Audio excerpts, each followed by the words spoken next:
Just tell me where you are. Okay, good.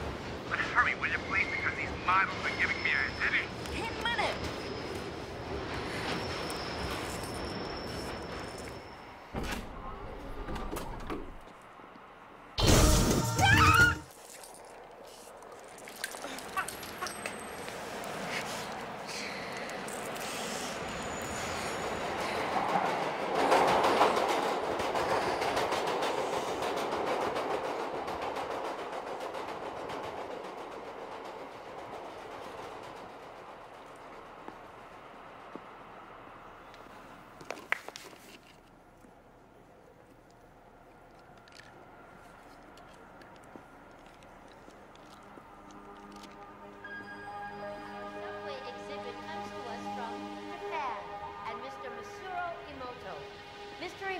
Became terribly interested in the molecular structure of water and what affects it. Now, water is the most receptive of the four elements. Mr. Emoto thought perhaps it would respond to non-physical events. So he set up a series of studies, applied mental stimuli, and photographed it with a microscope. For one sample of water, we drop about 0.5 cc's onto each 50 petri dishes. Then we take those 50 petri dishes and freeze them in a freezer at minus 25 degrees Celsius for about 3 hours. We take those frozen samples into a refrigerator that is set at minus 5 degrees Celsius, where a microscope with a camera is set up.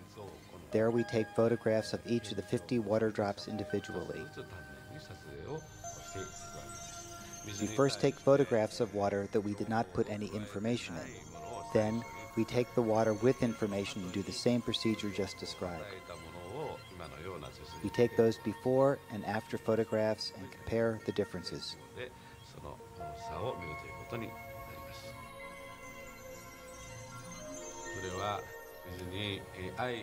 When we projected the feeling of love and thanks to water, it made the most beautiful crystal. At times like this, I think water is at peace. This first picture is a picture of water from the Fujiwara Dam. And this picture is the same water after receiving a blessing from a Zen Buddhist monk. Now, in this next series of pictures, Mr. Emoto printed out words, taped them to bottles of distilled water, and left them out overnight. This first photograph is a picture of the pure distilled water, just the essence of itself. These subsequent photographs, as you can see, are each different. This is the chi of love. And we move along here to thank you. And you can see where he taped that to this bottle here. But if you read Japanese, you already knew that. Now, Mr. Emoto speaks of the thought or intent being the driving force in all of this. The science of how that actually affects the molecules is unknown, except to the water molecules, of course.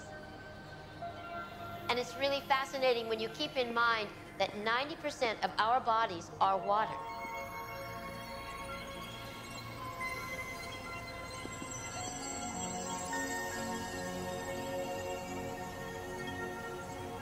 Makes you wonder, doesn't it? If thoughts can do that to water, imagine what our thoughts can do to us.